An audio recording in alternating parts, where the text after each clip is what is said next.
Kumo was an ugly, lonely loser that was bullied by everyone. Until one day, a beam of light exploded her entire school, killing everyone in that instant.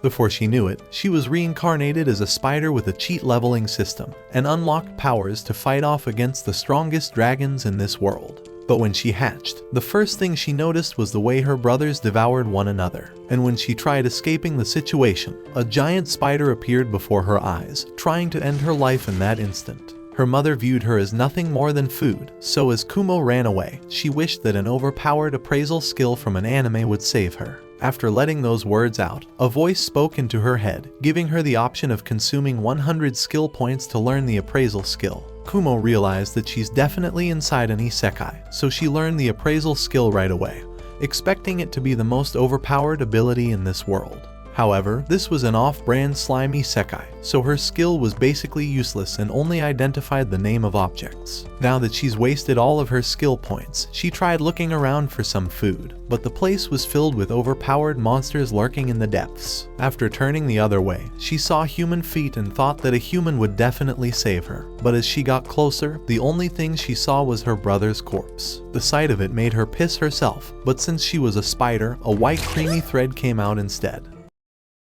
With her string, she made her own home filled with defenses, but collapsed after the starvation effect started kicking in. Her only option was to consume her own family, so before her health could drop to zero, she began eating her brother. After devouring his corpse, the system unlocked the skill Kin Eater at level 1, and Kumo acquired the secret taboo skill along with heretic magic. She wondered how she could use this mysterious magic, and thought she had a brilliant idea. With all of her power, she tried summoning heretic magic. A while later, Kumo noticed that a frog was stuck inside her web, but it launched a chemical towards her eye that blinded half of her vision. The monster continued launching his poison attacks, but when Kumo unlocked the level 1 acid resistance ability, she began evading all of his attacks until she managed to get a bite. However, the frog spat his poison all over her, but even after all the damage she'd taken, Kumo promised that he would become food for her belly, so she began jumping from side to side to dodge all of the attacks. As soon as she found an opening, Kumo flanked him from behind, jumping to devour his nape and end him in that moment. She began dancing to celebrate her victory, but as she ate the food, she realized it was the worst thing she's ever tasted, but at least she was still alive. And to stay alive in this world as a spider, she will live through all the disgust. Days began passing, and she managed to capture more frogs and bring them to her home. After reaching the threshold, her poison fang skill leveled up to level 2, and her body began transforming.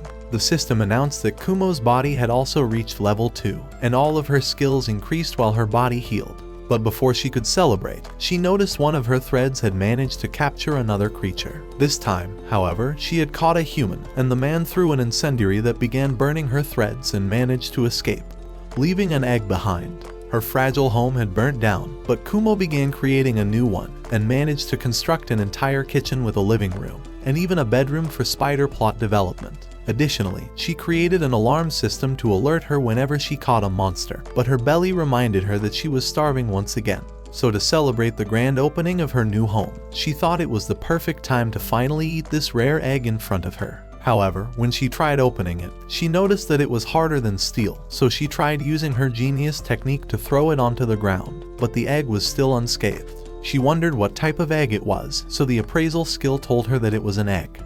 Well, no shit. But the skill finally reached level 2 and identified the egg as a rim dragon egg, so she decided to just store it for the meantime. As she was playing, she noticed all of her alarms were going off, and a fire began burning down her home. The humans had returned with torches to burn her to a crisp, so Kumo began running away from all of them. But they continued chasing after her. While she hid trying to regain some of her stamina, Kumo began crying because all she was able to do was run away while her home kept burning. This was the same way it used to be in her past life. Everyone continued attacking her until she had no place to belong, and her home life was nothing but miserable. But she doesn't want to ever run away again, so she promises that she will become stronger. The things she cares about will never once again get taken away from her, and she begins running to level up. Weeks pass as she continues battling against frogs and lizards, but all those battles made her realize that she was one of the weakest creatures, so she headed back into the labyrinth to test out her new strategy. When approaching a monster, she decided to shoot her web from a distance to avoid physical damage. And while it was cowardly, Kumo didn't care because all that mattered was survival. As she kept exploring, she heard an ominous sound coming from the depths of the labyrinth, and hundreds of monsters began running after her. All of her stamina points were drained, but she managed to somehow escape. So she tried to come up with ways of dealing with her enemies. But when she heard a rattling noise swirling around her ears, she tried casting her appraisal, and a giant snake appeared that nearly crushed her into the ground. No matter where she tried escaping, the snake nearly pulverized her, so her only option was to run. However, she promised that she would never run again, so she will use everything to defeat the snake. With her webs, she began evading and setting up traps to slowly damage her opponent. But with a single tail whip, Kumo's entire HP was nearly taken away. But just before she was defeated, Kumo launched towards the snake's neck and tried biting it until it was defeated. However, the snake began smashing its head into the ground to try and crush Kumo underneath its weight. But Kumo persevered, and before losing all of her HP, she dug her fangs deeper to finally defeat the giant snake. She screamed after finally winning, and her experience finally reached the threshold again, leveling her up to level 10. Her skin began molting, and she unlocked 12 new skills. Additionally, she was finally able to evolve from a small lesser pterodactyl, and was given multiple evolution paths, either a lesser pterodactyl or a small pterodactyl. She wondered what those words meant, and thought that the lesser option would result in her size growing, while the small version would result in her entering a different species that's more advanced while still remaining small, so she decided to evolve into a small pterodactyl and began losing consciousness. After hours of sleep, Kumo finally woke up, but felt like her body didn't really change, and her level was once again down to level 1. All her stamina had also been consumed, so she began eating away at the giant serpent she defeated. With this new evolution, she had to eat way more than before, and it took longer to increase her stamina.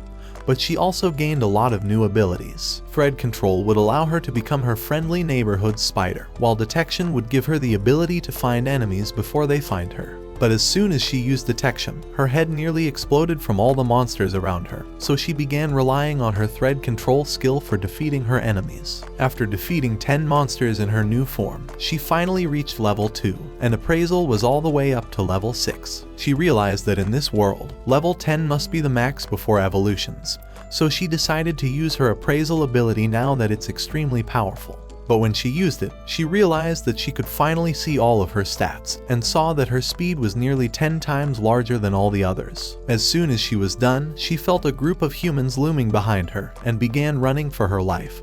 But the humans wouldn't let up, and the cave was filled with monster traps. Eventually, she saw 3 blue monsters cutting her path off, so she narrowly evaded all of them and thought that they would stall the humans for a little.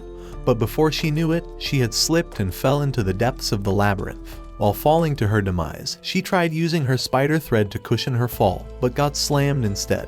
At least she was going to slowly descend into the depths now, she thought. But 3 giant bees began flying after her, and Kumo barely landed without splatting.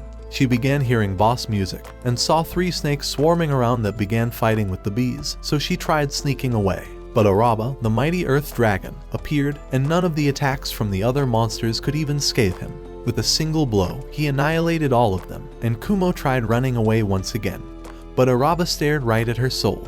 As she prepared to face her last moments, Araba turned and started walking away. Seeing the crater that remained from Araba's power, Kumo realized that the next time she saw him would be the end of her, so the only thing she could do is depend on her stealth ability to stay out of sight, and was back to running away. For hours, she continued walking along this new miserable path, and all she saw were overpowered monsters that consumed one another as she continued sneaking away. Days began passing without sleep, and her hunger meter was almost completely depleted, but she finally arrived at a nest of lower-leveled snails, and wondered why no one had been consuming them, so she decided to feast on one of them. After a single bite, all of her hit points were depleted, and Kumo passed away. Thank you guys for joining me on this journey. Till next time, my fellow legendary plot masters.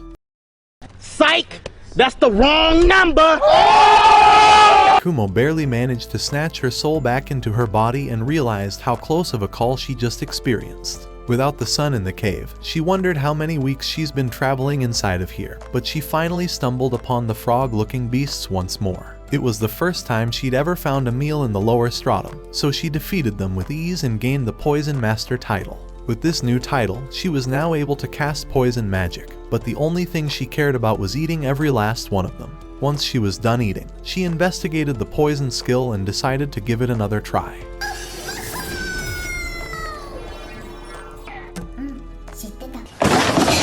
However, this time around, a skill status actually appeared, and she was able to use it, but with how much mana points it consumed, she thought it was basically useless. She thought it was more worthless than her previous life, because back then, all she did was watch the outside grass without ever touching it. But now that she's in the thick of it, she can't afford to go back to her old ways. Just as she let those words out, she noticed a giant monkey walking towards her, so she tried avoiding him.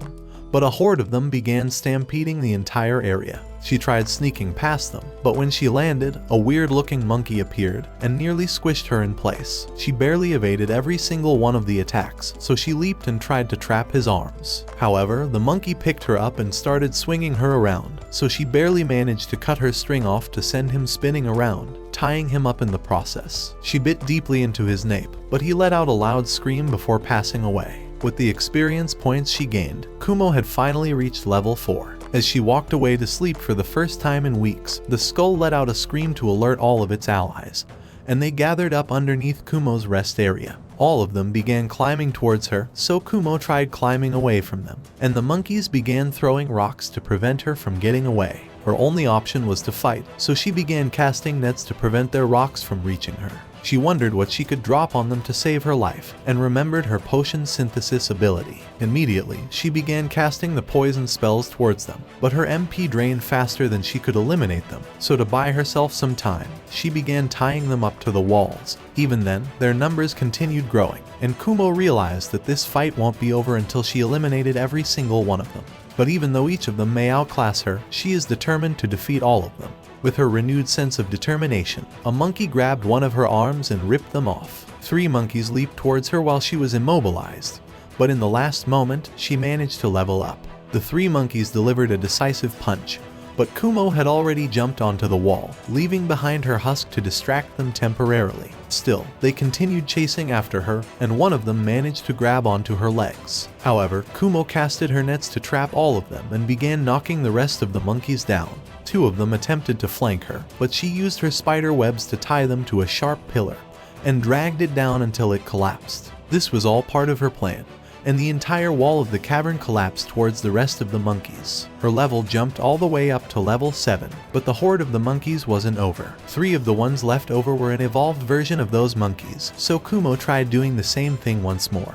But one of them launched an entire boulder towards her. She tried once again to cast her webs on the wall, and tried dwindling their numbers down so she can take care of the 3 evolved monkeys alone.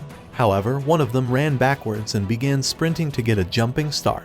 With their distance getting closer, Kumo tried launching stones towards him and wrapped him around to slam him, but the monkey managed to escape. So with her poison spell, she made him drink all of her slimy liquid. But the second monkey had already leaped towards her, so she quickly casted her net towards him and made him drink her liquid. With only one of them remaining, she searched throughout the entire area, but he was behind her and managed to bite off half of her body. Her HP nearly fell all the way to 0, and her vision began blurring out. But before she could collapse, she launched back towards him and shoved her poison spell into his mouth, eliminating him. As she fell and was ready to accept her fate, she gained enough XP to reach level 9.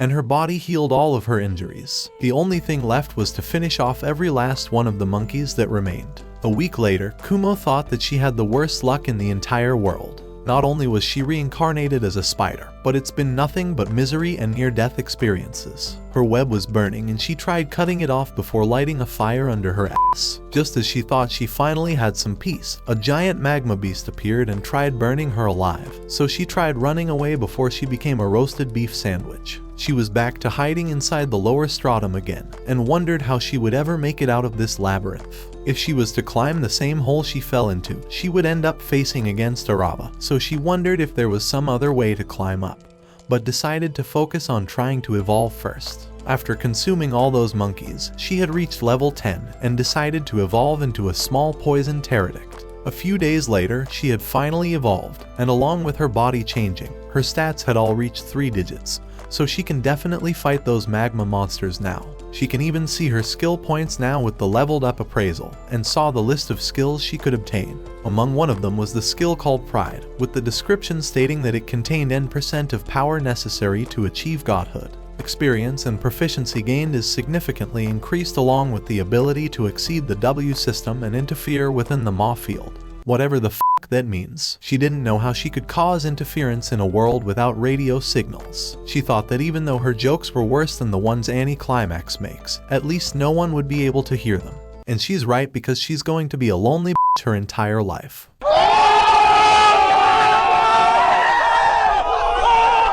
She thought pride was one of the deadly sins, but didn't understand anything about the N% equals W statement. However, she had a gut feeling that she should obtain the pride skill, so she consumed 100 skill points to unlock it. All of her abilities rose, but the taboo level also rose from level 2 to level 4. Along with her new skill, she acquired the title Ruler of Pride and level 10 Abyss Magic. She decided to investigate her new stats, and noticed that all her skills have went up by hundreds, and the Abyss Magic appeared to be straight out of Hades, so she decided to try and summon Hades. This bitch never fucking learns. She realized that summoning a being as powerful as Hades would be too difficult for now, so she decided to focus on developing her other skills to deal with the heat inside the middle stratum. As she looked through all her skills, she saw the Demon Lord title, and thought that she's on track to becoming the last boss of this world, so she began training. A few days later, her auto HP recovery and fire resistance were both level 5. But she still hadn't found a way of defeating the fire monsters, so she decided to go and find food in the meantime. But as she descended, a flare of energy nearly burnt her alive, and she saw the earth dragon Kagna standing in front of her. It prepared another blow to destroy Kumo, so she began running towards the middle stratum since she had no other option. She was back at the middle stratum once more, and a fireball hurled towards her. The seahorse from before was ready to blow her away, but with her new speed, none of his attacks were landing. Even then, she couldn't enter the magma or fight from a range, but at least she had managed to drain all of his MP. Without any more ranged strikes, the seahorse left the magma to attack Kumo, but since it was extremely slow on land, Kumo managed to flank it, and bit deep into its nape, finally defeating her first enemy in the middle stratum. The meat she ate was disgusting once again, but before she could finish it, a giant catfish appeared that was 5 times stronger than the seahorse. Kumo thought it would be for the best to escape before she became the catfish's food, but another appeared to prevent her from leaving. Both of them began trapping her, so Kumo launched her poison web, and even though her web burned off, it was able to deal a little bit of damage. The catfish tried launching towards Kumo once again, but she released her poison venom into its mouth. After her venom had evolved into deadly spider venom, it was more than enough to eliminate the catfish with a single strike. Seeing the way her comrade was eliminated, the other catfish began running away, and Kumo's appraisal skill finally leveled up. She could now see the details of the pride skill, but the words in the description, ruling class privileges, confused her. The system stated that the ruler of pride is currently unable to exercise her authority, so Kumo decided to just try eating the catfish for now. After she took a single bite, she began crying. It was the most delicious thing she'd ever eaten in this world, as it tasted exactly like fish, so she finished it within seconds. On the other side of the world, one of the guys who reincarnated, Shun, is glad that his brother, Julius, is the hero of the world, and wonders where he is right now. Deep inside the labyrinth, the hero of this world, Julius, is battling against all the dangerous monsters, but a man approaches him and says that a white spider is the real threat they're targeting. After defeating the last catfish, Kumo gained the foresight ability, but thought it was going to be useless compared to her perception ability, because if an attack came from the water, she would be defenseless. Just as she let those words out, an eel appeared with all of its stats nearing 4 digits, but Kumo noticed that something was off about the way it moved. It was as if she could see a little bit into the future, and realized this was the power of foresight. Now that she was able to predict all of the monster's movements, it was much easier to evade every single attack. But the eel launched an area effect skill to stop her from being able to dodge. She thought that all of its mana would be drained after that move, but saw that only half of the eel's MP had been used, so she continued dodging until all of the eel's MP was drained. Her proficiency skills leveled up as she ran away, so as the eel tried doing a horizontal sweep, her her leveled up foresight allowed her to evade it even faster, but she wasn't able to dodge the aerial attacks coming at her. So as it nearly burnt her to a crisp, she used energy conferment and began swinging around like Tarzan. By using all of her stamina points, her energy conferment allowed her webs to become more durable, so they were fireproof in that moment. However, the eel launched a fire blast that burnt her webs off, but Kumo continued preserving, hiding behind rocks to dodge the fire blasts. As she regained her footing, she wondered where the eel disappeared off to, but her foresight allowed her to detect the eel's next move and dodge right away. Now that it was finally on solid ground, Kumo began evading every single one of the attacks with her incredible speed, and she finally found an opening to sink her poison into the eel's mouth, sending it crashing down. Her entire body was injured, but she thought she would at least level up now after defeating such a powerful monster. However, the eel began consuming its SP in exchange for HP using life exchange, and had even managed to gather skills during the battle. After seeing that, Kumo tried to quickly take care of him, so she tied him up with her web and began shooting poison down. This was her last resort, and she collapsed onto the ground with barely any HP. However, the system leveled her up all the way from 7 to 10, and her body instantly molted. All of her core stats had increased and had finally met the conditions to evolve, so she sat and wondered if she should evolve right away. Without a home to hide in, she would be basically defenseless, so she decided to check out her options. If she were to evolve into a Zoelet, she would gain the Harbinger of Misfortune title, and unlock a large amount of combat potential. Additionally, she wouldn't have to worry about growing bigger, so it was the perfect evolutionary path for her to take. As she prepared to evolve, she decided to use the eel's corpse while hibernating. The scales would be the perfect defense, so she began dragging the eel in circles until she finally formed a shit-looking home, and began her evolutionary process inside. A few hours later, Kumo finally came out with a completely transformed body filled with thorns, and began digging the eel with her new scales. Her status revealed the 30 different new skills she unlocked, and her new sides dissected the food with ease, allowing her to eat the second greatest meal in her life. In an instant, it was all consumed, and she wondered if it was so good that she blacked out. But instead of worrying about it, she began considering which skills she should unlock. Among one of them was the skill titled Perseverance, which would allow her to convert her MP into HP before it hit 0. She thought it was broken, so she decided to unlock it and consumed all of her skill points, but her taboo also went up 2 levels, and unlocked the Heresy Nullification ability. With it, she could now use her detection skill without getting any headaches, and as soon as she used it, she was able to break out of the Matrix like Andrew Tate, and discovered the actual threads creating her world. After she consumed the red pill, Kumo wondered if she was beginning to hear voices like all those crazy red pill gurus. But unlike them, she wasn't actually going nuts. There was a new personality in her brain, and it introduced herself as Kumo's parallel mind that was birthed after unlocking the parallel mind's skill. Kumo thought her alter ego was going to be useless, but the alternate Kumo said that she would be able to aid her in battles, because while she took control of the body's movements and attack evasions, the first Kumo could focus on formulating strategies to annihilate her enemies. They were now united until death did them part, and Kumo thought that she'd finally become an overpowered monster. Meanwhile, the hero's party was taking a break while exploring the cave until a voice appeared in Julius's head, and 3 giant spiders appeared from the shadows. However, Julius knew they weren't the main enemy, and saw the monster they'd been searching for this entire time, the Nightmare's vestige. Instantly, it vanished towards Julius and nearly eliminated him, but Julius managed to narrowly dodge the spider's attack. They tried launching projectiles towards the spider, but with its incredible speed, it was able to dodge every single one of the strikes with ease. At the same time, Julius managed to slash one of the other spiders down, and used his magical sword to explode the second one. The spider evaded every one of the attacks launched by Julius's comrades, and the third giant spider appeared, but Julius managed to strike it down. He was finally able to launch his magical supernova towards the spider, but it casted it away with ease. He realized that the monster's base stats must all exceed 2000, so before they were all annihilated, Julius casted his ultimate ability, Light Field, to try and annihilate it. However, the spider launched its poison attack towards Julius that nearly sucked away all of his hit points. He narrowly survived with the help of his healer's magic, and even though they had managed to damage the spider, none of his other attacks could match the spider's speed. At that moment, however, the spider began shaking in fear, and one of the soldiers pinned her down with his weight.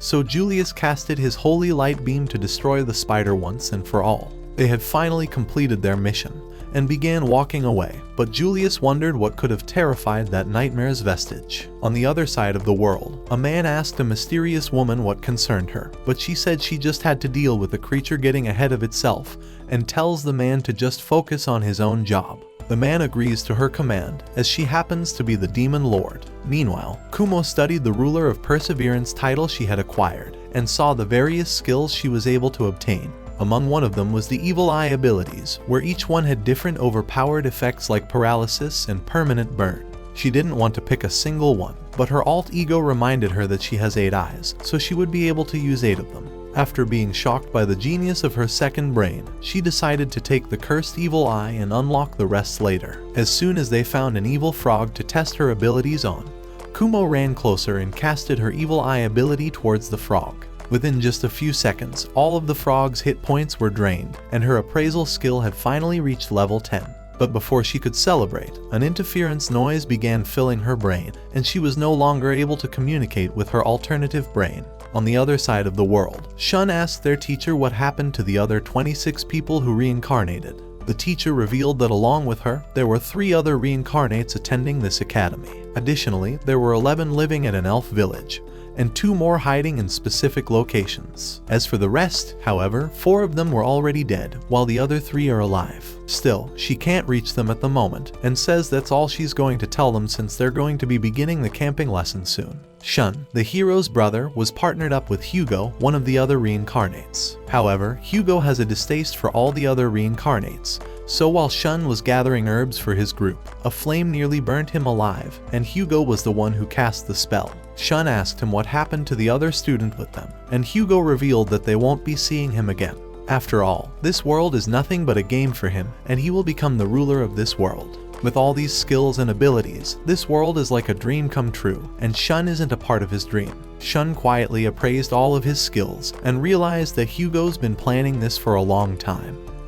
But his Emperor skill was the biggest threat, as it boosts all of his other skills. Hugo rushes forward to clash his sword against Shun, wondering why he's been saving up all his skill points this entire time. The flames from his sword nearly burn Shun as he parries the blows, and Hugo reveals that he's going to be king someday, so he will eliminate anyone who stands in his way. The other assassins he's hired will soon eliminate the rest of the reincarnates here, and they will set a monster loose to blame it on. However, Hugo claims he will pretend to be the hero who single-handedly eliminated the monster to avenge his comrades, and his reputation will instantly skyrocket. He calls Shun's skills pathetically weak as he leaps forward, and manages to dodge every single one of his attacks. None of Shun's strikes are able to deal damage, and Hugo smashes him against the tree, enhancing the flames on his swords, and bids Shun goodbye. In the last instant, however, a whirlwind appears to knock Hugo off, and the teacher tells him that he's went too far, saying that she dealt with all of his men along with their monster. As she got closer, Hugo attempted to slash her down,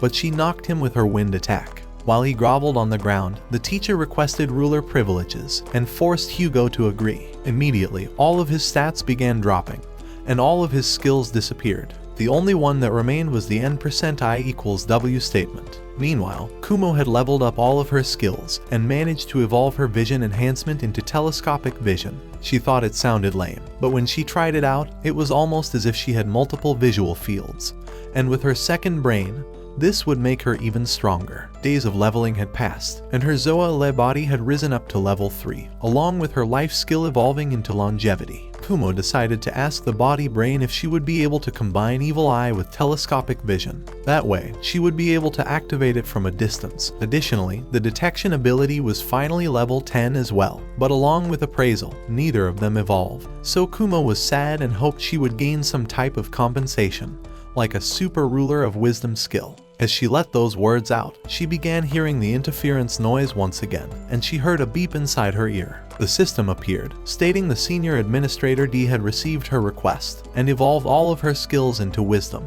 She now gained the title Ruler of Wisdom, and her taboo was now level 8. Kumo saw the skills and thought that none of this was normal. Until now, she was just picking up skills like it was a game. But this was definitely not a game. After hearing the Senior Administrator D name, she realized that someone created a skill for her because she was complaining. If that was really true, it was as if there was a god in this world that controlled all of it, and one of those administrators is toying with her as if she was a game character. At that point, she wondered if she could even consider herself alive. Meanwhile, Hugo began succumbing to his anger after all of his abilities were sucked away, and a woman's voice asked him if he needed some help. She told him that since they're both reincarnations, she wouldn't mind lending him a helping hand, without even caring who this person was, as long as it meant being able to get revenge. Hugo instantly agreed. Meanwhile, Kumo is having a rock concert on the other side of the world because she's decided to live fast and die young, saying that she was going to set her soul ablaze. Anyone getting deja vu of a guy who said that and remember how it ended? Yeah, me neither. As soon as she f***ed around and found out, Kumo realized this thug life ain't for her, so she begged for some poison to stop the burning. Her HP continued dropping all the way until it reached 0. Her perseverance ability activated, and all of her MP was about to be drained. The body brain told her she ain't about this life, and Kumo gave up her will to continue moving forward. However, she tried to be optimistic while learning about her new wisdom skill, and all her new overpowered skills she unlocked. To measure how powerful she'd become, she began by opening Hell's Gate and tried summoning magical sigils, but struggled to keep them in existence. Slowly, it began collapsing and exploded in her face. She realized that controlling magic would be difficult in the middle of the battle, but the body brain tried preventing her from using it, claiming that it would be overwhelming with the new wisdom skills information. They continued fighting over the magical hat, so the system announced that the proficiency had been reached, and the hat flew out of their hand. As it fell, another Kumo caught it and said it would leave the magic to her. Parallel minds had now reached level 3, so there were a total of 3 spider brains now. While walking around, Kumo realized that these skills are probably just split personality disorder worsening. But the lava blew down the ravine before she could think about it for too long. She was now in a secluded area of the middle stratum and noticed all the corpses surrounding her, wondering what could have happened to them. Going down to investigate the lava, a giant dragon appeared from inside. It possessed more stats than the screen could handle, but at least it had already lost half of its hit points. The dragon tried slamming Kumo down, but she narrowly avoided his attacks, so he launched a barrage of fireballs that she barely dodged with her speed. Even though the dragon was twice as strong as her, Kumo was determined to battle it head-on, and activated the power of her 3 minds. After activating all of her evil eyes, she summoned the magic sigils to attack, but the dragon tried blowing her down. In the middle of the air, she launched all of her magical abilities towards the dragon, but they barely scratched him. As she landed, one of her legs was scratched by the dragon's tail, but it was more than enough to deplete all of her HP. She realized that even with her evasion, thought acceleration, and foresight, she was barely able to survive. Even her evil eye wasn't having a single effect on him.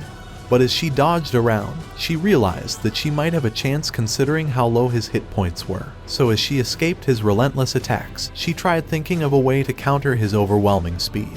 But even his poison resistance was going up as they battled.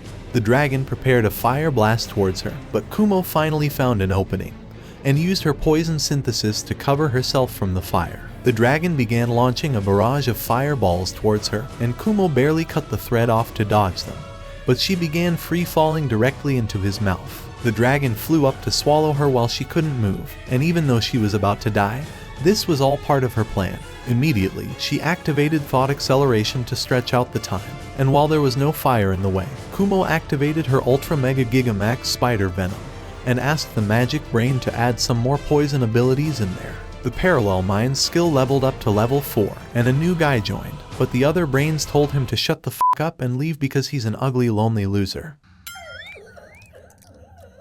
You're a victim. Kumo released her poison sphere in the last moment, but the dragon managed to activate his fire breath immediately, and it began burning her threads. Even though it didn't land, the dragon's HP was halved once again, but it was able to recover and faced off against Kumo. After launching a fire breath attack directly towards her, the dragon wondered where she disappeared off to. From above, a giant poison sphere was forming, and Kumo sent it launching down directly towards the dragon, and began slashing down using her rod attack ability. The dragon's body began sinking, and while Kumo tried attacking again, she noticed that the dragon was already passing away. The backlash of her rod attack ripped her own arm off, and the dragon finally sunk away. This was all part of her plan. In that last moment, she had used her phantasm ability to cast an illusion, causing the dragon to think that she had been eliminated by the attack. However, she was actually hiding in the ceiling of the cave to launch her secret move, because ever since the day her home was burnt down, she's promised to proudly stand her ground. The lava released a spotlight onto her face, and the victory music disappeared, so she realized that her battle wasn't over. She was already barely surviving using her perseverance skill, but the dragon had also lost all of its strength. So with her last bit of energy, Kumo promised that she will release her second secret weapon and begged the second magic brain to appear. The poor loser finally came out of the closet, and they all prepared to unleash their magic. Kumo chanted the summoning spell for her Abyss Level 1 magic, and called forward Hell's Gate from the ground. The doors opened to swallow all of the lava in the field, and closed after none of it remained. Her own ability even scared her, but the dragon somehow managed to still survive, even though all of its stats were nearly zeroing out. The next attack in this battle will decide who gets to continue moving, so she had to make the best decision in her life in order to survive. In an instant, she leaped towards the dragon, and sprayed him with her webs to restrain his movements.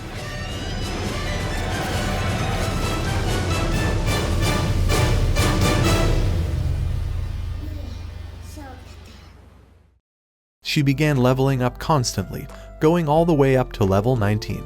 Along with her level ups, she unlocked the Dragon Slayer title, but before she could celebrate, she noticed the way the lava was flowing back towards her, so she tried to drag the dragon away to consume it. A mysterious man had discovered the news of the dragon's death and wondered what could have been the cause. The man activated administrator privileges and decided to find out in person. Kumo unlocked the heavy evil eye skill, and now she was able to slow her enemies, crush them with her cursed evil eye, and paralyze them with her eye of paralysis. This was her new triple evil eye skill, and she felt like she was slowly becoming demonically powerful. Even with her new abilities, the dragon's scales were too hard to break through, but a mysterious noise began filling up her brain. Time instantly began moving slower after she activated her thought acceleration and tried planning for her encounter. A portal appeared before her, and a demonic man walked from inside. She wasn't even able to appraise him, but felt like he wasn't threatening to her. The man tried speaking, but his language made no sense to Kumo.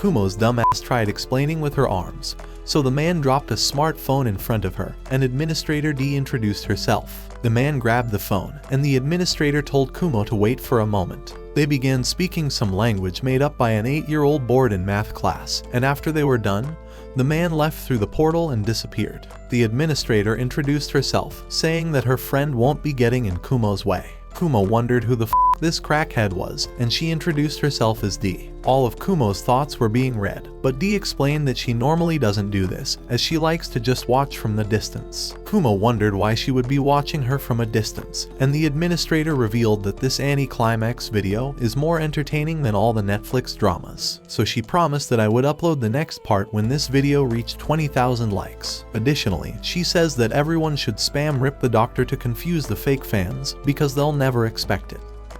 Who the f does this bitch think she is, stealing my job away from me? Administrator D revealed that she's the most malevolent god in this world, which is why she's been enjoying seeing all of her struggles this entire time. But she promises that if Kumo perseveres, she will eventually get all the answers she wants.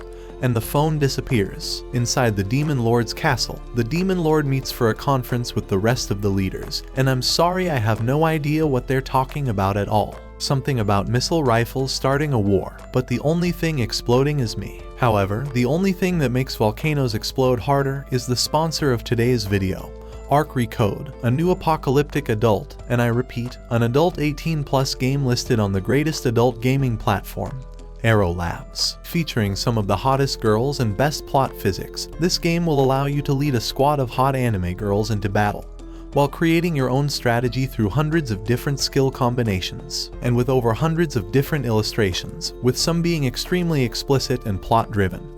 You'll be able to build a harem larger than their massive cannons. On top of that, all girls have incredibly unique personalities, so if you connect with them and raise their abilities high enough, you will unlock their exclusive CG. So what are you waiting for? Download Reincarnated today for free through the link in my description, and enter my promo code ANICLIMAX for exclusive prizes. Thanks to Reincarnated for sponsoring me today, because I've finally found the game that's going to help me edit these videos with one hand. Stop it. Get some help. One of the men rejects following the demon lord's orders straight into war, but as another man prepares to shut his insolence up, the demon lord controls both of them using her invisible threads. She tells them to sit back down before she destroys every atom in their body, and gets up to say that their war will be starting soon. After everyone left, there was a mysterious white girl waiting inside the demon lord's room, and the demon lord said that it was time for the hero to leave this world. 7,000 miles away, Shun gained the hero title out of nowhere, and the entire world began fading around him. The only way he could have gained that title would have been if the current hero, his brother, had passed away. The realization of losing his own brother crushes him, and he screams in agony. Meanwhile, Kumo continued wondering who this D chick was, and realized that she was likely from Japan since her Japanese was extremely fluent. Instead of worrying about it, Kumo decided to just focus on clearing the middle stratum first, and finally found the route to the upper stratum, so she began approaching it. The war on the human front had already escalated, and the human forces had lost 1/10 of their troops. One of the generals congratulates the commander on securing victory, but he's realized that there's a limit for the human power, so he asks the man if he's heard of the Nightmare of the Labyrinths. 15 years ago, his group was traveling through the depths of the labyrinth. All of the monsters native to the labyrinth had been escaping, and numerous adventurers believed the S-rank spider was the cause of the problem. After a while of traveling, the adventurers noticed threads stopping them from advancing, so their leader used all of his firepower to burn the threads down. As they explored deeper into its nest, they wondered if a spider was truly capable of creating such an intricate house, and decided that it must have abandoned it. However, the spider stared down at them from above, and their leader was instantly struck with fear. Without even attacking, it had already activated hundreds of skills and jumped down to block off their exit. With a single glance, the spider appraised the leader of the party, and he appraised her back, seeing that she was a level 19 Zoele. Among one of her hundreds of skills was Height of Occultism, and the leader realized that this was one of the most powerful creatures he'd ever seen. Eventually, his appraisal was blocked, and the leader tried begging his men to retreat, but the spider's eyes shined, and all of the soldiers had collapsed. The man felt as if the spider had a wisdom that nothing else possessed, but his subordinate knocked him down to force him back into his senses. The young soldier summoned his legendary beasts and sent them towards the spider, but none of their attacks left a single scratch on her. The spider activated its evil eyes once more and crushed all of the beasts into the floor. The man's fish was quickly consumed by its own water, and his rock turtle seemingly lost its HP for no reason. The rest of the soldiers fell down one by one, and their leaders were the only ones remaining inside the teleportation circle. The spider launched an attack towards one of the leaders, but the young man took the blow in his place before teleporting away. This was the way the man realized how weak humans truly are, but he felt as if they were going to be reunited once more. Because among the monsters appearing in the war, they were able to spot a Queen Pterodactyl, and the demon lord opened her eyes. Meanwhile, Kumo was jumping and screaming in anger. She had stepped away for 1 second and her home had been invaded and torched once again. All she had wanted was an apology from them, but they began attacking her instead, so her actions all count as self-defense. At the very least, she marked them before they left, but decided to find the labyrinth exit first. After the last battle, the system leveled her up to level 20, and she was now able to evolve into Edsane, a creature that was known as Death-Given Form. She decided to commence the evolution right away, and her taboo reached level 10, causing the system to begin installing information. The word repent kept flashing on the screen as the taboo menu began releasing the entire history of the world. Eventually, the installation was complete, and Kumo struggled to get up once again. The leveling up has left her in complete disarray, as she had learned about every single thing that happened in this world. The only thing she was able to understand was that if nothing changes, this entire world will be annihilated soon. It's up to her to change the entire fate of this world. But the only thing she can do for now is grow stronger. And the only way to get stronger in this world is by defeating enemies, so their next target will be the mighty Araba. As she went back into the lower stratum, she saw a giant snake that out-leveled her, and cowered in fear, deciding to fight Araba a different day. However, the earth began quaking, and using telescopic sight, Kumo was able to see the way the snake battled against Araba. Using gravity magic, the snake sunk Araba into the ground, and nearly plunged its poison into him. However, Araba countered with his stone projectiles, and took a bite deep into the snake and began devouring it. As disgusting as that sight was, Kumo had fallen in love with it, as she was admiring a dragon's true power. After finishing his meal, Araba launched a massive wave of energy towards Kumo, making her realize how truly weak she was, so she began immediately grinding levels. Using her annihilating evil eye, she was able to blast her enemies, but the backlash burnt her eyes off, since it was like the rod attack she'd been using. Because of its power, Kumo decided to only keep it as a last resort assault, and used her healing magic to repair her vision. As she headed off to face more enemies, 2 earth dragons appeared before her, and Kumo teleported away after marking them. She decided to wait until they were separated so she can eliminate them one by one. But before she battled them, she decided to clear her future battlefield against Araba. All the hornets would be blocking her aerial movements, and after seeing how the previous battle with Araba and the snake ended, she realized that remaining on the ground was a death sentence. The only way she'd have a fighting chance would be by exterminating the hornets, but they kept biting into her without her detection ability recognizing them. Even though they were level 1, they continued biting her, so with flamey eyes, she began leaping towards the sky and used her threads like a whip, casting her area of effect magic to deal with all of them. Her magic levels began going up, so Kumo continued casting all of her abilities to slowly eliminate every single one of them. This was one of the powers unlocked from the height of occultism skill, and combined with heretic magic, she would be able to deal massive damage to Araba. At the same time, the hornets continued raining down until one of their generals appeared. Immediately, it rushed towards Kumo and ended her, but it was all an illusion. Hundreds of soldiers began approaching her, and Kumo finally saw their hive, so she began launching her bullets towards the hornets in the sky. All of her opponents began falling, and their nest finally collapsed, allowing her to level up once more. All that was left was her final preparations for the battle against Araba, so she consumed all of her skill points into another deadly sin, sloth. Araba's footsteps were finally approaching her, and although his stats were 4 times higher than hers, she was determined to make him regret the time he set her free, and she jumped towards him, launching her bullets. However, none of them made contact. She began leaping away to lure him into an aerial battle, but Araba was able to keep up with her speed, so she created an all-out magical assault and filled the sky with sigils to rain her magical bullets towards Araba. While some of them were landing, his HP was instantly regenerating all of the damage he was taking, so for now it was a stalemate. Araba got in position and launched his dragon breath towards her, but Kumo had faked him out, and cast her bullets from above and beneath his jaw, crushing him. But even as he collapsed, his tail nearly whipped her out of existence, and he regained his footing to cast magic.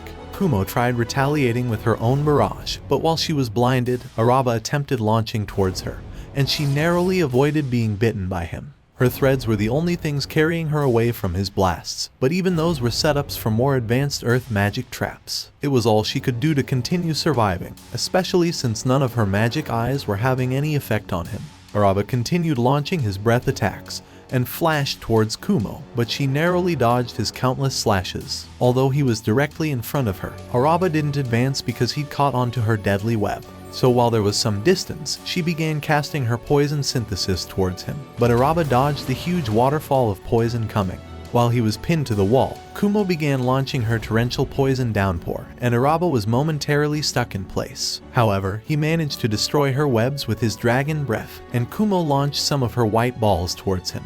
But Araba evaded every single one of them and blew right through her defenses. His mouth was wide open as it was about to devour Kumo, but this was exactly what she was hoping for, because his bite would trap him inside her webs. And as he tried to escape, Kumo swallowed him up in her net and prepared one of her strongest spells. The phantom pain begins destroying Araba's psyche, and at the same time, she prepared all of her magical spells to damage him. Just when she thought she finally had the upper hand, a golden glow destroyed her entire web, and Araba rushed towards her with incredible speed. He had unlocked all the different types of resistances to counter her spells, so there was no longer any way for her spells to deal any damage. His 40,000 skill points were all consumed for the sole purpose of defeating Kumo. A row of flames began destroying the entire cavern like a natural disaster, and he now had a clear path towards Kumo. As he rushed forward, Kumo realized that his auto regen had already healed all the damage he's taken, and he vanished out of her sight, nearly crushing her when reappearing. With no option but to continue moving upward, Kumo sprinted as fast as possible, and her thought acceleration evolved into thought super acceleration, along with her foresight evolving into future sight. With all their leveling, this was going to be an endless battle, and her SP was already dwindling with her back crushing against the ceiling. There was nowhere left to run as Araba drew closer, and she began falling down towards the inferno underneath. While in midair, she summoned a medicinal orb to recover some of her health, and began diving towards the fire pit. Araba continued trying to strike her down, and when she fell against a wall, her HP was nearly completely whipped away. She didn't even have time to heal her wounds, and her only chance for escape was already trapped. The stone pillar speared straight into her insides, and she was unable to move as Araba got closer. With no other options, she activated her annihilating evil eye, but she lost 2 of her eyes in the process. It only bought her a little time, so the only thing left was sacrificing her web-slinging ability to continue surviving. The floor of the cavern was getting closer, and all of Kumo's dreams were about to be crushed, especially with beast mode Araba trapping her from above. But she was determined to prevail, and tried juking Araba out. Once again, she tried gaining the upper ground, but Araba launched up and managed to bite her off. The last amount of her MP was about to be drained, so she activated her rod ability to destroy his jaw, sacrificing 2 of her arms in the process. She barely landed, but Araba had already prepared his next move. There was no way her legs could stand up anymore, and she was coming to terms with the fact that this was going to be her end. At least she had no regrets, but her memories wouldn't let her give up.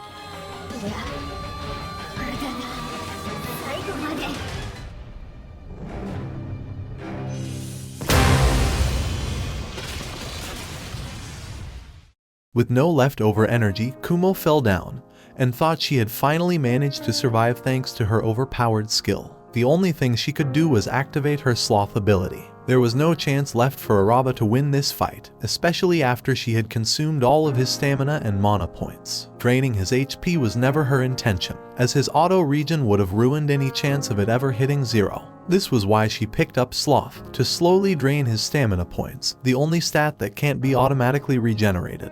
It was all part of her master plan, and she finally prepared all of her magic to destroy him. The monster who once didn't even consider her to be a worthy opponent, the one who traumatized her, he was now going to be her prey. In his last moments, however, Araba managed to stand up, and she saw a look inside his eyes that lacked any frustration. He began deleting all of his skills and left behind 13 tapes as his HP began dropping. His actions infuriated Kumo, wondering how he could be satisfied with such a pathetic ending. This entire time, she'd been doing everything she can to continue surviving, and never gave up on a single fight this easily. She couldn't fathom how he was able to give up so easily when she'd been struggling this entire time, desperately clinging onto life. With a flash of light, Araba disappeared, and Kumo began walking off. Her experience had risen all the way to level 29, and her body healed, but she still felt horrible. The Demon Lord wonders if her subordinate had ever heard of the time when she defeated an Earth Dragon. Inside the labyrinth, Kumo was finally about to reach her exit out of this miserable labyrinth. There was nothing nice about it, but at least she was alive, so she has no regrets about ditching this place. From now on, there'll be a sunny new spider life waiting for her, and so she leaped towards her bright new future, where a giant f***ing spider was waiting for her next. As she arrived outside, Kumo discovered that there were huge walls all around her, but as she screamed her frustration, spears came launching at her and knocked her backwards. After recovering from the attack, she found several soldiers standing before her, ready to end her existence. So she decided to attack them, causing explosions that made the walls to begin crumbling. So she began jumping away, and before long, spotted a town in the distance. However, when she thought about stopping by for some breakfast, she realized that she was still an ugly-looking spider, and that everyone would chase her away in an instant. So she decided to drop to the ground, and began checking the system, hoping to find a new skill that would protect her inside the town. Before her eyes, she saw the Iraq, which was a skill that would make her evolve into a person. Looking to acquire the skill, she began hurrying away, but fell on her belly as she was hungry and had not eaten any food throughout the day. But suddenly, her head began to hurt, and she realized that her mother was demanding for her to return to the caves. For a moment, she thought of returning to the caves, but after finding the heresy nullification, she decided to cancel her mother's control over her. Since she defeated Araba, she was convinced that she could take on all of her enemies by herself. Meanwhile, at a distance, a few soldiers were carrying rubble, but after seeing an army of spiders rushing towards them, they began running away. At the same time, an alarm system appeared before her eyes, allowing her to discover that an army of spiders were rushing towards her. So she decided to check their stats, and discovered that they were as powerful as Araba, and that the lead spider was an arch-pterodactyl. Determined to fight, Kumo walked out before them, and told them that she had been expecting them, as she was hoping to lure them into her trap. But the lead spider cut down her thread, and as all the threads began to break, a tree started falling towards her. Luckily, she flew away, as more trees began falling down. As the spiders got caught in her second trap, she decided to unleash a rain of black bullets on them, destroying the ground before her. However, as she began celebrating her victory, the ugly spiders jumped out of the dust, unscathed by the attack. So they unleashed their webs at her, looking to capture her, but Kumo began dodging them. However, after discovering that they all had thread control skills, she realized that it would be difficult to defeat them. So Kumo dodged more attacks and started running off. However, her leg got caught in a web, but as another web launched at her, she broke it. And as she dodged another series of attacks, she ran off again. While running again, the arch-pterodactyl tried eating her, but she flew on a tree. However, when they began flying towards her, she wrapped them in her webs and trapped them inside. Although they were much larger and stronger, she had used her human knowledge to set up the trap. And as she jumped on the arch-pterodactyl, she summoned her teleportation magic, making them vanish into a volcano, and began descending into lava. However, the spider cast a platform at the final moment and saved himself from doom.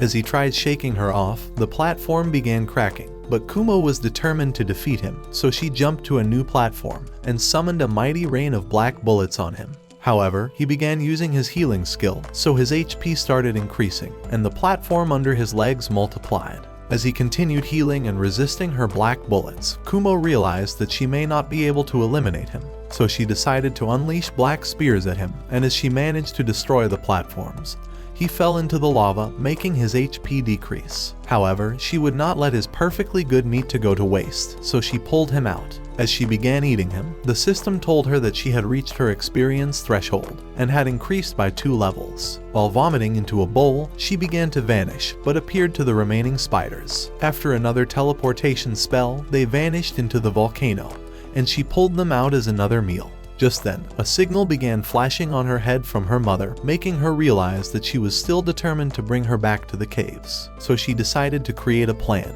and entered into her spider realm, and inside the realm, she ordered her replicas to end their mother so that she would stop trying to summon them. She wanted them to enter into the portal before them, and to launch an attack on her mind. However, when Magic Brain wondered what kind of attack they were meant to carry out, Kumo told her that she could not come up with any, but wanted them to try whatever they could. So as they entered into the portal, they began devouring their mother like sick little children. In the meantime, Kumo continued wandering around, happy to be free from her mother's disturbances. However, she soon came across a group of bandits who were attacking some travelers on the road. She had been trying to avoid getting spotted, so she wondered if she was better off leaving or saving the travelers. While considering a decision, she discovered that there was a baby inside the carriage, so she cast a web around a bandit and pulled him outside. As she swung from her rope, she slayed the bandits before her and impaled another. When the last bandit tried running, she bound his leg with her webs and drained his HP and MP life. With all the bandits annihilated, she wished that she was a knight and could introduce herself to the survivors. But since she wasn't, she decided to heal one of the travelers with her ability. When another traveler saw her, she began to leave. However, she saw a lady coming outside with the baby, and as she used her appraisal, she discovered that the baby was a level 1 human vampire. After realizing that the baby must have reincarnated the same way that she did, she grew jealous and began rolling on the ground before hurrying away. Inside the forest, her alarm system alerted her about a group of elves who were plotting to steal the baby away, so as she watched the carriage leave a few minutes later, she realized that she was lucky after all. Meanwhile, in the castle, as Shun and Su visited his father, asking to know why he had summoned them, Su suddenly blasted a hole in the king's head. With Shun still in shock, she began screaming, and as the knights rushed inside, she accused Shun of doing the deed. However, when they tried arresting him, he clashed swords with a knight and sent it flying off. But after they realized that he was wounded, Hugo revealed his face to him, telling him that he was the scum behind the attack, and that his brother Siles wanted to be king. Su began threatening to end him, so he checked her stats with his appraisal, and discovered that she had been charmed by a spell. As Hugo began laughing at him, he punched his face, but as he cast a shield before him, Sophia destroyed it with her magic, so he rolled away. When Shun tried using his appraisal, he discovered that her stats were blocked. But as Hugo tried slashing him, Oka blew him away and cast another wind at him, but Sophia stood unscathed before her eyes. After jumping back, she hurried out with Shun and unleashed a wind at the knights. But Shun was unwilling to leave, so Hyrance and Anna told him that the castle was not safe, so as Oka blew more soldiers away, they hurried off. As they arrived outside, they ran into an army of knights, who were looking to keep them in the castle, but arrows began flying at them, and another army rushed to attack them. Utilizing the distraction, they ran out of the castle. That night in the forest, when Shun suggested that they eliminate him, Oka told him that Sophia was a far worse enemy, and that they were better off eliminating them altogether. At that moment, the enemies surrounded them and began attacking them. Shun found Keisha among the enemies and realized that she was also under Hugo's spell, but as he jumped away, she unleashed her flames at him, but he blocked it. However, as she tried unleashing her flames again, he rushed through it and pointed his sword towards her, but he could not bring himself to slay her. When she tried shooting her flames, he shoved her to the ground, but she kicked him away and pointed her sword at him. In that instant, she started returning to her senses, but as she became afraid of losing control again, she put herself to sleep. Horrified by the sight, Shun tried healing her with his magic, but when she would not wake up, his scream caused a magical light around them that finally reawakened her. As Oka blew some soldiers away, Sophia was unscathed by the wind, and as she launched a mighty wind of her own, she tussled with Oka before holding her in her grip. Shun tried saving her, but a soldier slit his knee, and when he tried healing his wound, he realized that he had run out of healing magic. Luckily, Faye appeared in the sky and cast a light that annihilated the remaining enemies before freeing Oka from Sophia. As they all hurried to him, Sophia began charging towards them, but Faye unleashed a mighty flame at her before flying away. However, he flew back, allowing Shun to rescue another friend. Meanwhile, inside the mother spider, Kumo replicas continued working on their mother.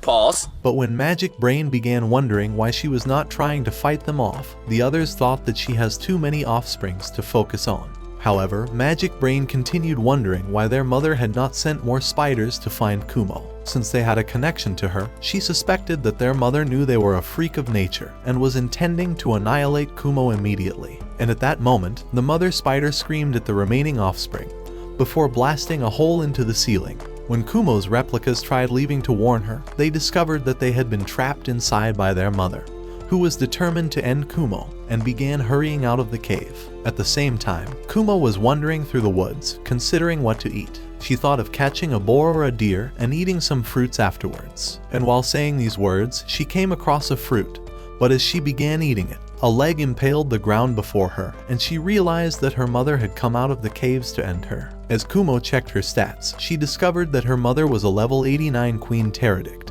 and was 5 times stronger than Araba. Realizing that it was a hopeless fight, Kumo began running off, but her mother pursued her, destroying the trees before her. While she was wondering how her mother discovered where she was, she launched purple flames at her. Kumo tried using her teleportation, but the monster continued unleashing the flames, and as she flew high, she saw the destruction before her and knew that she would be annihilated if caught. After narrowly dodging an attack, Kumo started running again and continued dodging more attacks. As she tried using her teleportation again, her mother tried impaling her, but as she dodged, she launched another flame straight at her. With Kumo about to be pulverized, she transported into the caves in an instant, narrowly escaping her doom. However, while she was resting, she discovered that her legs were burned off. When she decided to hide until she was healed up, a Pterodict destroyed her web, making her realize that millions of spiders were waiting to attack her. As she thought of escaping, she realized that her mother must have known that she would teleport to her old home, and had ordered her siblings to wait for her. In an instant, they cast her webs at her, but as she dodged, a spider caught her and began ejecting venom inside of her. But she launched a spear at it through a magical circle and started climbing up the wall. Realizing her siblings were really trying to end her, she checked her stats and discovered that her perseverance skill was the only thing keeping her alive. As they tried attacking her, she escaped with her webs and realized that she could only defeat them inside the middle stratum. However, they would not allow her to reach it, so she casted a poison mist, and using the distraction, she hurried away. But even so, they continued running after her and began attacking again, as they were much faster than her, but she managed to create some distance between them. However, as she began approaching the middle stratum, a puppet appeared before her eyes, and after slashing her arms off, it started attacking her, but she dodged it. As she looked into the puppet, she discovered that there was a spider inside of it that was controlling it, and that it was one of her mother's secret weapons. Caught between the puppet and the remaining spiders, Kumo began wondering where to go, and just then, webs launched towards her. But she jumped away, and after summoning her special skill, she unleashed black bullets at them, but the puppet blocked everything. However, she began absorbing his MP with her Jinx evil eye, but as she decided to heal herself, a pterodactyl began rushing towards her, so she destroyed it with her black spears. Unluckily for her, she could not continue using both skills at the same time, so she decided to cast a smoke and flew to the top. However, the puppet appeared before her, but as the spiders launched more webs towards her, she narrowly escaped. At the same time, all the spiders launched their webs towards her, but she unleashed her black bullets in retaliation. As she realized that her escape to the middle stratum was hopeless, she tried leveling up, but she was caught by a web, and all the spiders bored into her flesh, before turning her into a rock. Luckily, she had cast a phantasm on them from her heresy magic, and had made them see an illusion of her, so she began unleashing black spears at them. When she tried sneaking up on them, she got caught in a web and realized that the puppet had set a trap for her. While trying to pull her leg out of the trap, a pterodactyl fell on top of her, but as it began to squash her, she blasted it with her evil eye. However, it fell on top of her again, so she vanquished it with her annihilating evil eye. As she jumped on top of another spider, she started devouring it, causing it to roll across the ground. The puppet tried attacking her, but she vanished with the spider and appeared inside the volcano, happy that her plan worked out for her. After pulling the pterodactyl out from the lava, she wondered why the puppet did not appear in her evolution tree. Even so, she was determined to defeat her mother, so after checking her stats, she decided to evolve. After the evolution was completed, the system announced that all her core stats had increased. However, when the system told her that she had obtained the skill of immortality and had increased her skill points, she realized that she was quickly becoming the most powerful monster in the world and had obtained the ultimate cheat skill that every monster was desiring. At the thought of staying alive forever, Kumo realized that she could defeat her mother without being afraid of getting squashed. Before her eyes, the system revealed that she had attained the champion skill, which was the ability to inflict the fear of heresy effect on any monster she came across. With this in mind, Kumo knew that she could easily scare off any monster without having to fight them.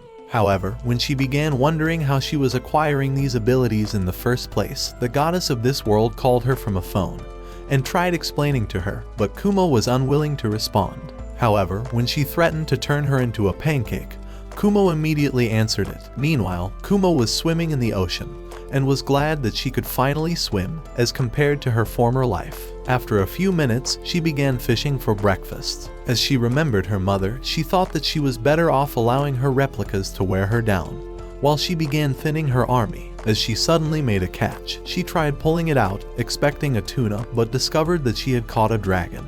Having defeated several dragons already, Kumo thought that she could take him on, so when he spewed mighty flames at her, she swung on her web and launched a black spear into him. With the dragon defeated, she teleported into the caves to confront the puppet, but it immediately began slashing at her. After dodging, she rolled it up in her webs, but it slashed them off, so she summoned a torrent of water and began swimming to the surface. When the water had dried up, she found the puppet passed out on the floor and decided to return to the ocean to continue fishing.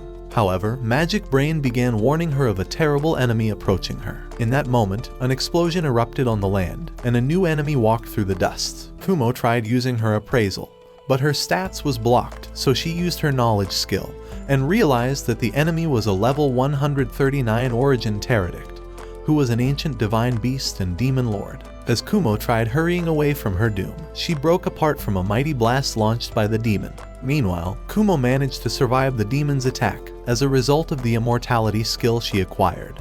However, she had no idea how long it would take for the rest of her body to grow back. When a shark flew out of the water to devour her, she immediately destroyed him with her dark magic. Pleased to still have her abilities, she considered using her healing magic to speed up her recovery, but knew that it would still take several hours to fully regenerate. And since she could not afford wasting her MP, she decided to wait for the slower regeneration, afraid that the demon may return to finish her off. However, she began wondering why the demon lord had attacked her, and thought that her mother must have been responsible for it, since her immortality skill may not save her next time.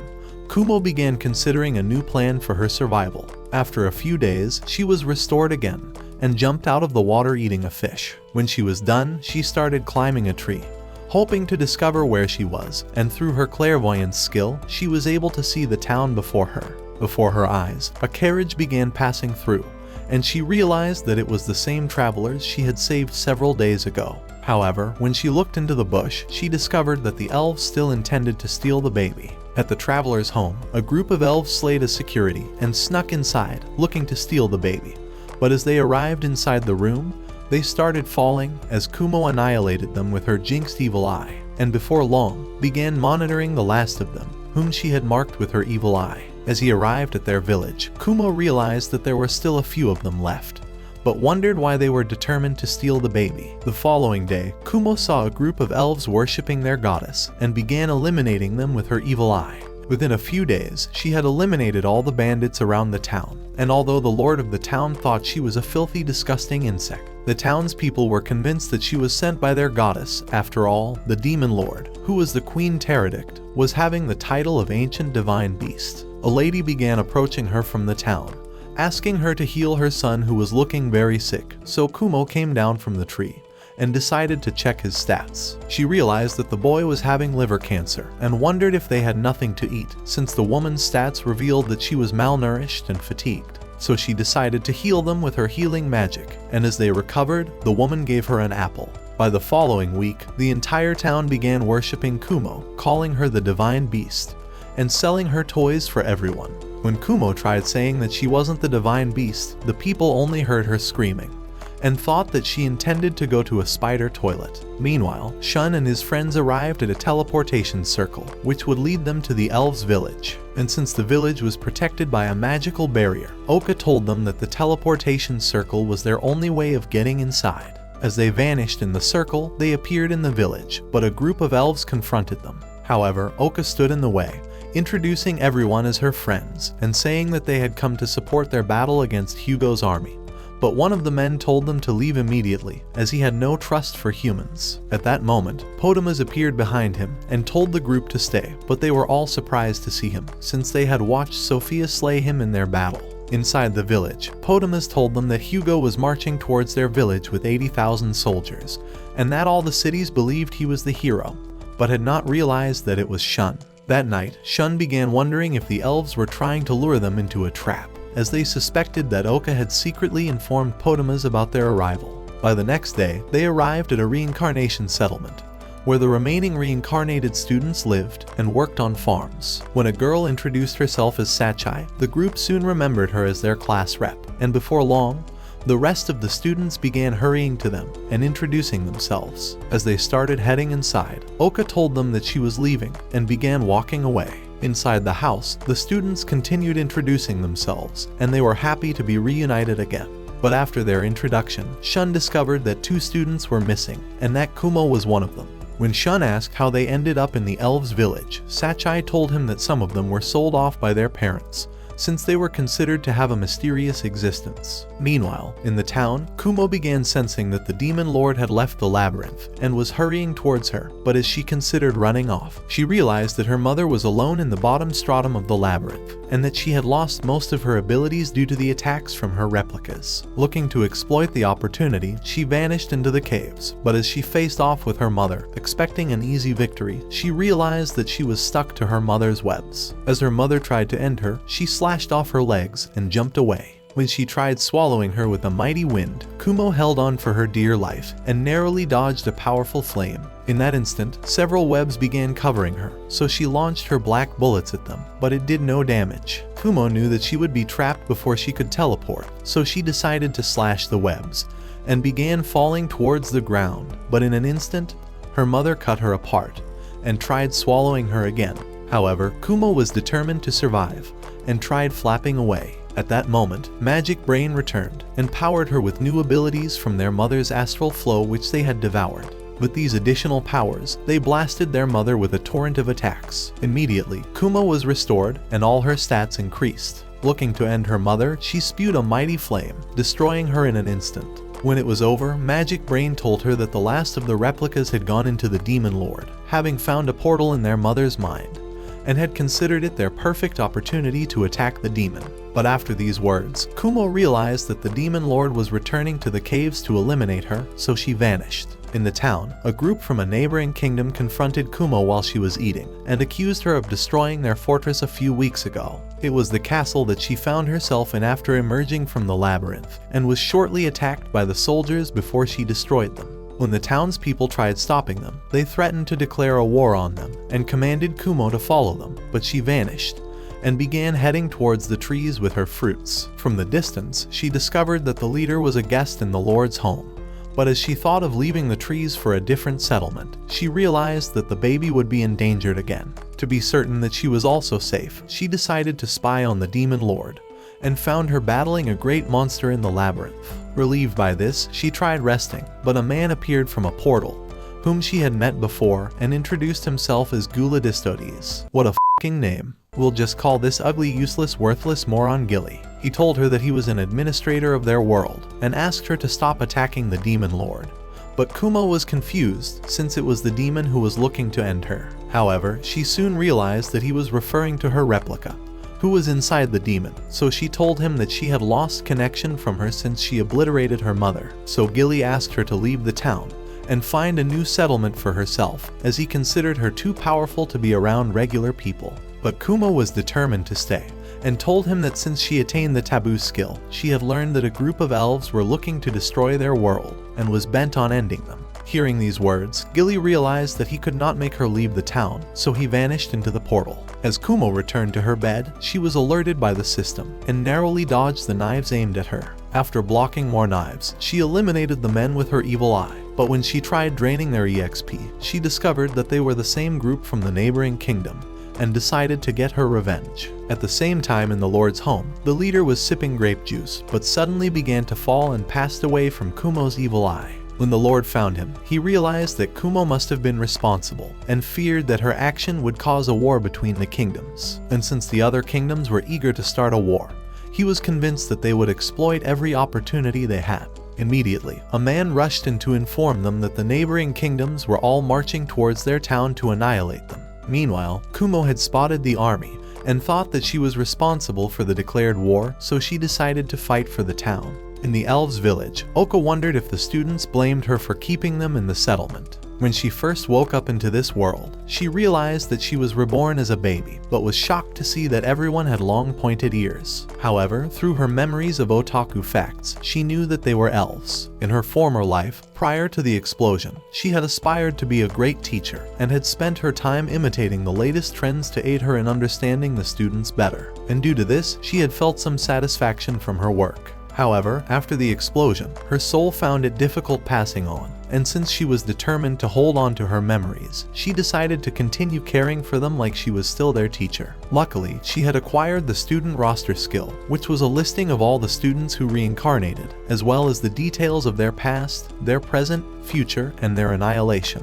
Hoping to save them, she had acquired the telepathy skill, and asked Potamus for his help in rescuing them. And due to this, the elves began buying the reincarnated students from their families, while stealing others away, so that they could hide them within the boundaries of the elves' village. As a result of their help, she was able to change the students' fates and deaths. However, her skill could not see into her own future, and forbade her from revealing the students' future to anyone. Sadly, they began to hate her, as they were convinced that she was merely trying to trap them within the village. The following day, while Shun and his friends were looking at the magical barrier, the elves told them that the barrier extends for miles, and rises high into the sky, and even into the ground, to the point where it was impossible to dig into the village. They were convinced that it was so powerful it was totally impenetrable. However, one of the students, Kunayako, decided to test its strength, and as he drew his sword, he summoned a great lightning and struck it, but the barrier was unscathed. They began wondering how Hugo intended to invade the village, since no physical attacks could destroy the shield.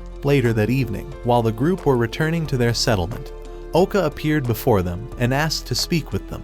After the remaining elves had left, she began confessing to them that she reincarnated from a different world, but told only a few of them about it, as she was afraid of being considered their enemy. She said that they all had their memories from their previous world, and were born with overpowered abilities and skill points to acquire as much power as they desired. Hyrants, who was not a reincarnated student, wondered how they got into this world, so Oka told him that they were summoned by the administrators. According to the elves, the administrators were gods that desired to take the lives and powers of those who were reincarnated. Moreover, Oka was convinced that the administrators gave Hugo the power to control all the kingdoms, and to begin marching on the elves' village. Since they could not fight for themselves, they were making Hugo do all their dirty work without him even realizing it. That evening, the group decided that they would protect the teleportation circle. After all, it was the only way the enemy forces could enter into the village. However, they wondered if the rest of the reincarnated students had taken sides with Hugo. Since they were merely trying to support the elves, Hyrant suggested that they fought cleverly in the battle,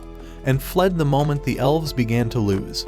But Shun told him that he was determined to fight until the end. The next day, while the group were preparing for the battle, they heard a noise in the teleportation room, and hurried inside to find an outsider dodging the elves' attacks. At the sight of him, the group realized that he was another reincarnated student, but when they questioned why he had snuck into the village, he lied that he missed his way. Shun checked his stats, and after discovering that he was a ninja, he realized that he could only be in alliance with Hugo since he was not supporting them. So after he vanished from the elves' attack, Shun began charging towards him with his sword, but his clones started appearing all around them, and continued dodging their attacks. Oka propelled a clone, but as the boys rushed to him, he vanished. However, they found him on the teleportation circle, and when Shun hurried to him, he threw up an exploding sword. Shun tried catching it, but Hyrants pulled him back and began rushing outside, as they narrowly escaped the explosion. After the dust settled, they discovered that the teleportation house was completely blown up,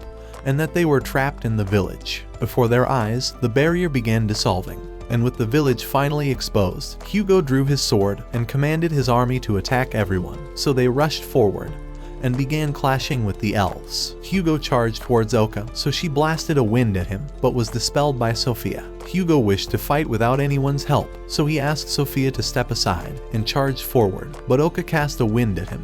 However, he broke out of it and launched a powerful slash towards her, but she managed to neutralize it. He flew to her and began slashing off her attacks before dodging her arrow and flying towards her again. As she launched an arrow, he caught it, and after dodging more attacks, he unleashed a mighty attack of his own, leaving the elves running off before Yuri obliterated them. Hugo told Oka that he had acquired the Lust skill, which allowed him to control whomever he touched. As Oka launched arrows at him, he turned invisible and told her about his ultimate power, the Greed skill, which allowed him to steal the abilities of whoever he slayed. Immediately, he impaled an elf and began draining his powers before her. As he slashed her arm, Yuri blasted her with a flame, but when she began leaving, Oka impaled her with an arrow. With Yuri passed out, Oka launched more arrows at Hugo, but as he dodged them, he discovered that he was trapped in a magical barrier and began choking.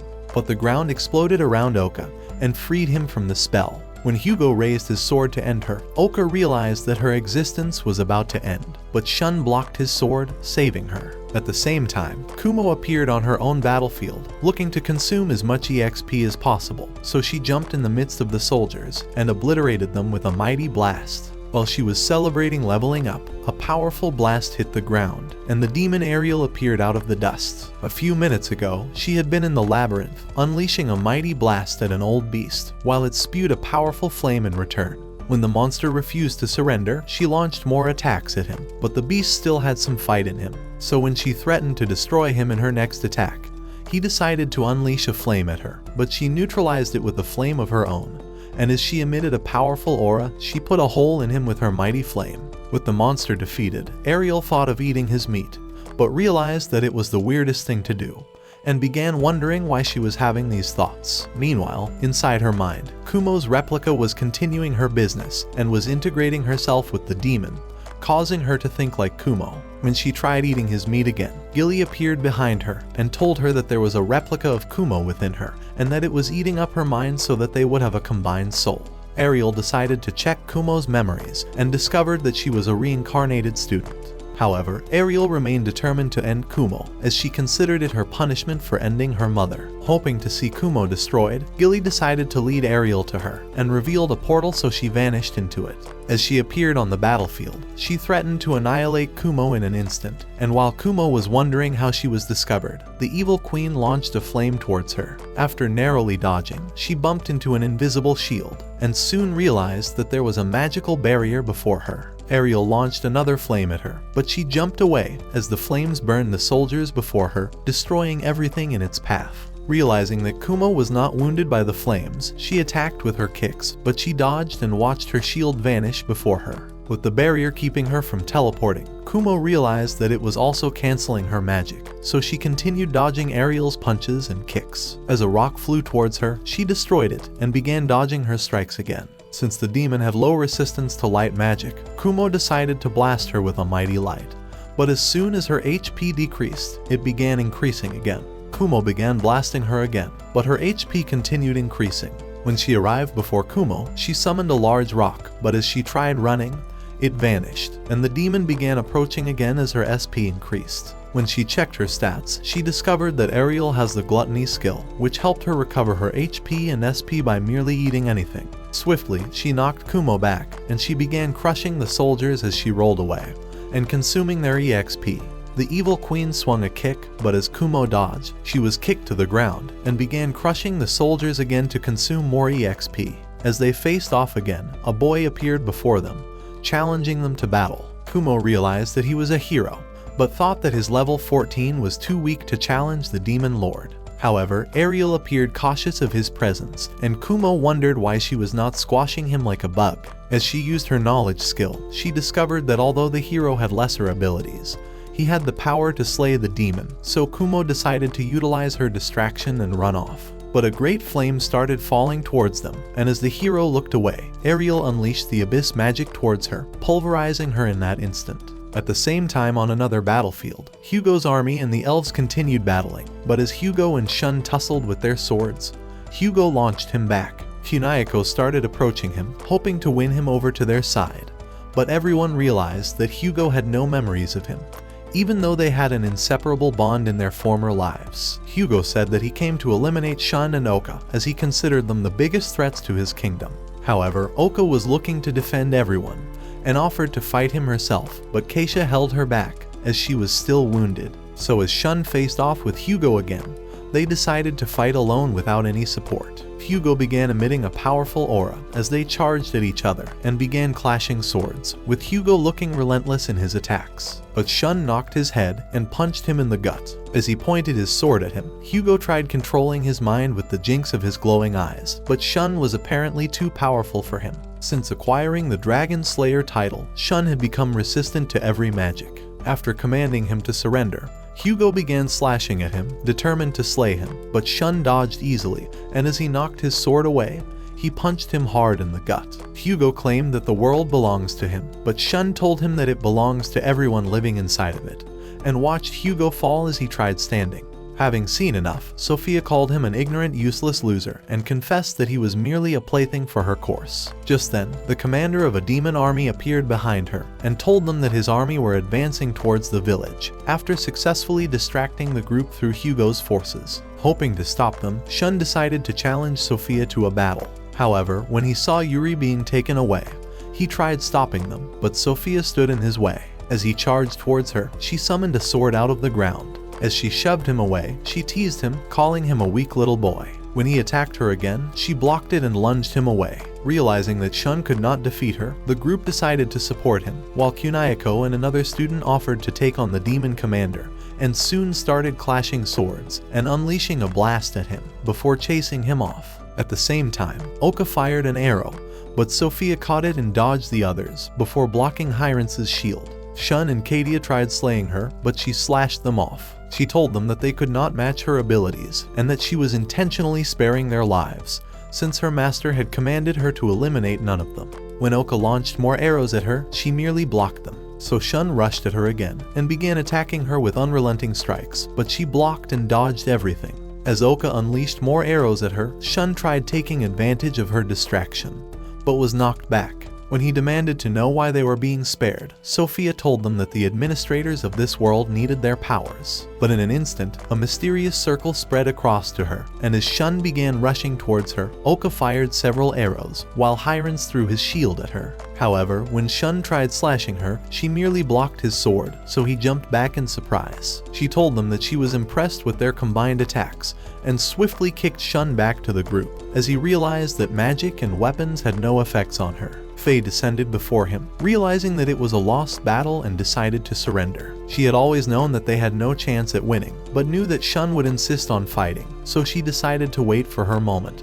After he got his butt kicked a few times, before admitting the truth. At the same time, the students returned, having defeated the demon commander, so Sophia commanded him to return to the battle. Determined not to surrender, Shun decided to fight again, since defeating her was their only shot at winning the war. All of a sudden, a new enemy flew down from the sky, and as he kicked Kunayako, he planted the girl to the ground before kicking them away. After he faced the group, they realized that he was the last reincarnated student after Kumo, and wondered why he was in the demon army. The boy Kyoya told them that the administrators had demanded for the elves' destruction, as they were considered a threat to their world.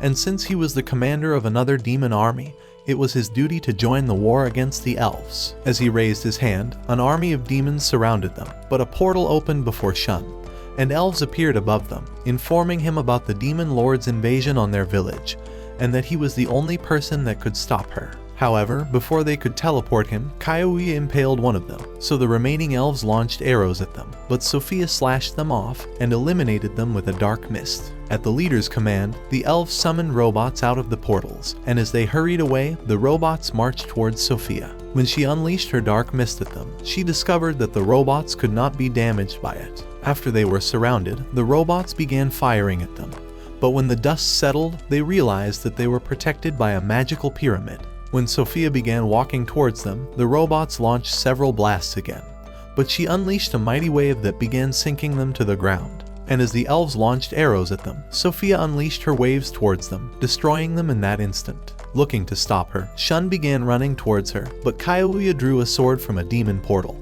and blocked Shun's attack before kicking him away. However, Shun landed on his feet, but lost a tooth. When an army of elves started running towards them, Kyoya summoned a demon portal and began launching arrows into the army, eliminating them in an instant. As Kadia and Faye charged at him, he lunged his sword at them and blocked Shun's attack, calling him the weakest hero in history. He pushed him off and tried slashing him, but Anna appeared to take the blow. Looking to save her, Shun began healing her with his magic. And at that moment, the system told him that he has reached his proficiency threshold, and that his taboo skills have reached level 10, so as she woke up, the system announced that his taboo will be activated. Immediately, he began screaming in pain, and would not heal with Kadia's magic. Hugo tried utilizing their distraction to sneak up on Sophia, but she spotted his shadow, and after blocking his sword, she kicked him back.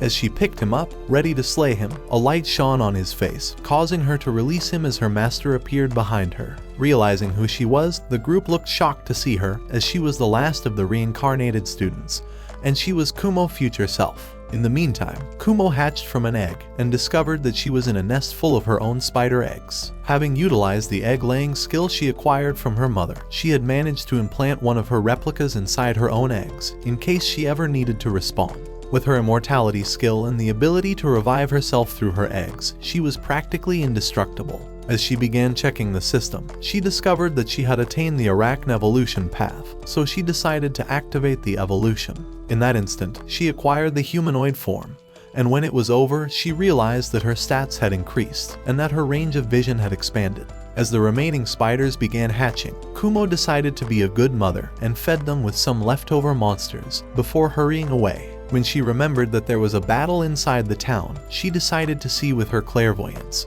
and realized that the town had been totally burned since most of the soldiers had gone off to war.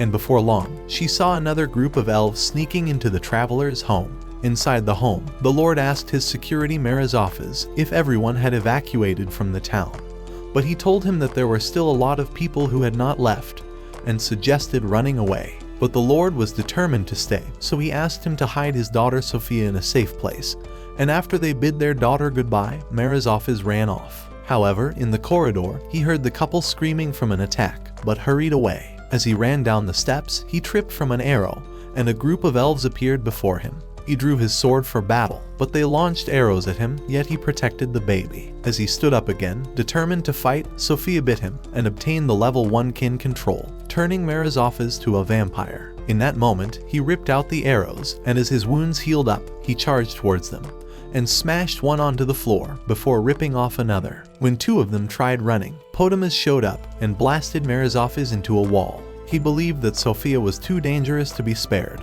and although she was still a baby, he was convinced that she had to be isekai'd, but Marizafis stood in their way. As he tried summoning a spell, Kumo appeared before him and knocked him into a wall. With her evil eye, she eliminated the remaining elves and began healing Marizafis. When Potamus began approaching her, she tried checking his stats but found nothing. However, when she tried using her teleportation spell, he cast an anti-magic barrier, causing her spell to vanish. As he introduced himself, he called her a threat to their world and began attacking her. And since she had doubled in size, Kumo found it difficult evading his strikes, and with her magic neutralized, she had little chance of defeating him. After narrowly dodging his kick, she realized that she could use her thought acceleration skill, and as she began dodging his strikes again, she decided to use the skills that were activated inside her body and swiftly punched him. But he was unfazed by her strike and began attacking again as they continued jumping across the walls. As he ran towards her, she jumped away and shoved him into the wall.